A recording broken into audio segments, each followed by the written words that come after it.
এটা কি সুন্দর বাড়িটা দেখুন, এটা ওই আসামের যে স্টাইলের বাড়ি, এখন নাগরাকাটাতে।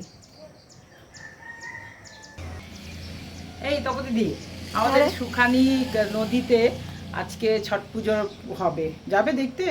এই তাহলে তো খুব ভালোই হয়, কারণ ছট পুজোর তো আমি ওরমভাবে দেখিনি। তো চল না তাহলে ওখানে ঘুরে যাই। আসি, চলো চল।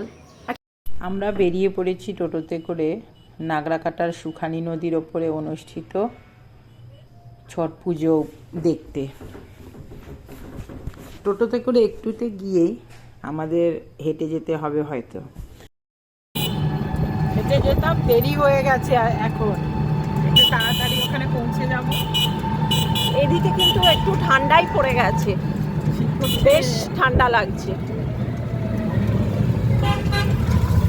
এটা হচ্ছে শুনকাম মোহন। সামনে যে মোড়টা 4 রাস্তা, ওটা হচ্ছে শুল্কা মোড়। সরি, আমার একটু ভুল হয়ে গেছে, 3টে রাস্তার যে মোড় সেটা শুল্কা মোড়। যাক, একটু ছট পুজো উপলক্ষে বলি। ভারতে সূর্য উপাসনার জন্য প্রসিদ্ধ পার্বণ হলো ছট পূজা।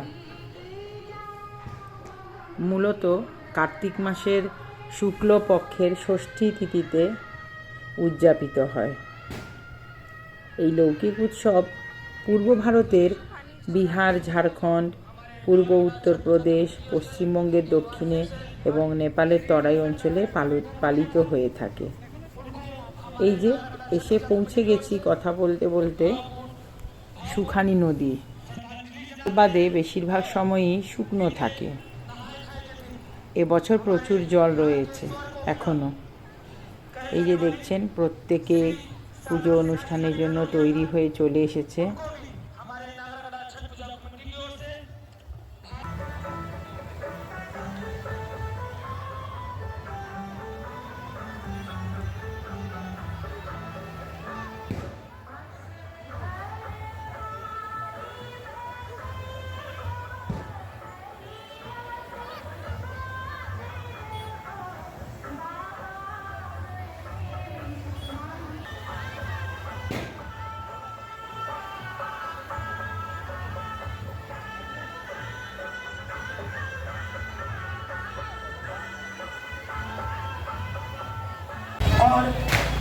এখানে जरूरी सूचना, जितने भी श्रद्धालु भक्तजनों का चंदा ड्यू है, आप लोग से बार बार आग्रह है। তোলা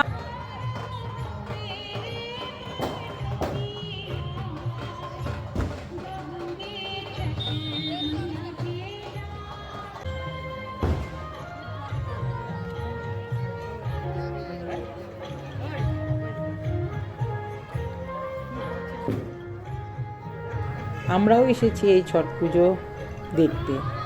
এই যে দেখছেন, প্রচুর ভিড়, সকলেই দাঁড়িয়ে দেখছে।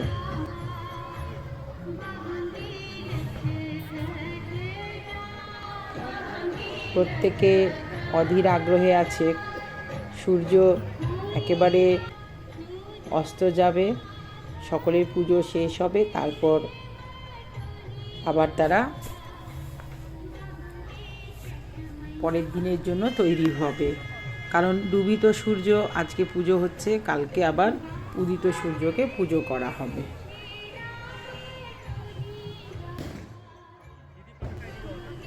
তার সঙ্গে সঙ্গে চলছে খুব সুন্দর ছট মাইয়ার গান, যেটা সত্যিই শুনে এতটাই ভালো লাগছিল, কি আর বলবো।